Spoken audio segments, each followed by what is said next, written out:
Group 4 video presentation. Our team members are Brooke, Danny, Sarup, Ebony, Alex. We hope you enjoy our video.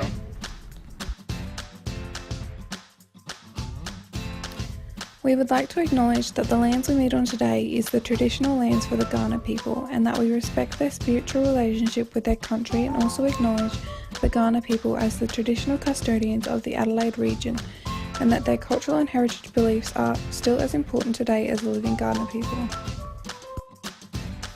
This is Jack. Jack is a 20-year-old Indigenous male. Jack lives in the rural lands of South Australia, more specifically Minnipa, which is 612 kilometres from Adelaide, or 6.5-hour car journey. Minnipa is a grain-growing community famous for the wave rock known as Pillar to Perth rock. Jack has been involved in an accident which has led to him having a detached retina. This is a serious medical emergency, which left untreated can lead to total blindness. Minnipa has a 23-bed hospital located 33 minutes away from Jack's house. It has a duty nurse on 24 hours a day and a GP doctor on call. Allied health services include a dietitian, an OT, a PT, podiatrist and speech pathologist. This hospital serves general medical purposes and small surgical procedures. As Jack is in rural areas of South Australia, the Royal Flying Doctor Service is used to retrieve Jack from the scene of the accident. They are used to provide care for transfers through the rural community. When Jack arrives at the hospital, a handover is conducted. This is between healthcare professionals explaining information about the patient's current state of well-being and health in the time they were caring for the patient. The Royal Flying Doctor's nurse is using the style of ISBA to effectively communicate with the nurses looking after Jack. Meet Molly. She is one of the registered nurses looking after Jack during his stay. As a nurse, she must demonstrate cultural awareness and sensitivity towards Jack's situation. Molly is aware that Jack may struggle to adapt to the hospital environment due to cultural aspects and his rural upbringing. The relationship between Aboriginal values, beliefs, attitudes and care provided is a cyclical one for both the patient and healthcare professionals. It allows the team looking after Jack to be culturally safe, culturally aware and culturally prepared. Communication has a super effect in patient's care. Here Molly communicates very positively and being empathetic with Jack, which reflects the nurse's professionalism.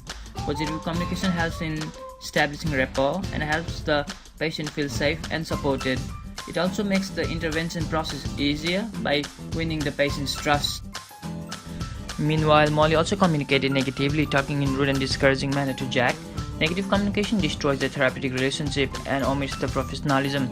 The patient might feel psychologically uncomfortable and his or her faith in the care provided might vanish away. This negative communication then becomes a great barrier for the patient to access the healthcare services. Jack struggles to understand why he has to stay in hospital and receive treatment, as he is used to traditional Aboriginal healing methods. He is not used to confined spaces and struggles to connect with Molly on a cultural level. Despite Molly's efforts, she is unable to meet Jack's needs and must rely on external support. Molly decides to refer Jack to the Aboriginal health worker, Sam. Molly believes that Jack may feel more comfortable in hospital if someone can connect with him on a cultural level. The healthcare worker may be able to counsel Jack and explain the importance of conventional medicine in conjunction with traditional methods.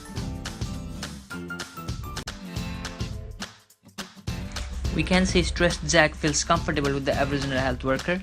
Aboriginal health worker play a primary role in assisting the Aboriginal individual's family and the community to understand and take command of their own health and lifestyle.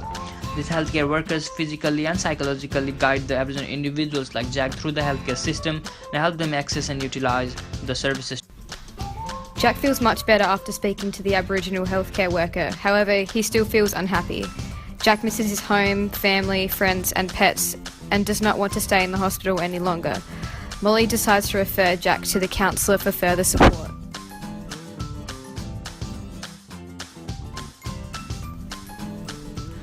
Meet Andrew. Here's the counsellor Jack has been referred to. Created using Powtoon.